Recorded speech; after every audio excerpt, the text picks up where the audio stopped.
আমানত ও পূর্ণ লভ্যাংশ ফেরত দেওয়ার দাবিতে চট্টগ্রামের খাতুনগঞ্জে ইউনিয়ন ও ফার্স্ট সিকিউরিটি ইসলামী ব্যাংকে বিক্ষোভ ও অবস্থান কর্মসূচি পালন করেছে 5 ব্যাংকের আমানতকারীরা। বিক্ষোভের এক পর্যায়ে তারা ব্যাংকের প্রধান ফটকে তালা ঝুলিয়ে দেন।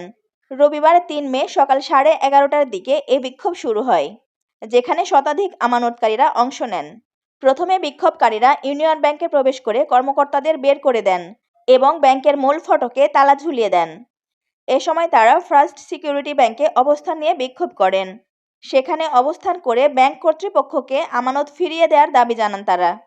এছাড়া তাদের দাবি না মানা হলে চট্টগ্রামের সব শাখা বন্ধ করে দেওয়ার হুঁশিয়ারিও দেন তারা।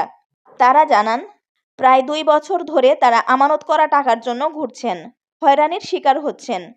সরকার বা ব্যাংক কর্তৃপক্ষ কোনো সদুত্তর দিচ্ছে না। এ বিক্ষোভের প্রভাব পড়ে ব্যাংক দুটির স্বাভাবিক লেনদেন কার্যক্রমে। প্রায় ঘণ্টাখানেকের বিক্ষোভের পর পুলিশ এসে পরিস্থিতি নিয়ন্ত্রণে নেয় এবং পরিস্থিতি বিবেচনায় সেখানে অতিরিক্ত পুলিশ মোতায়েন করা হয়েছে।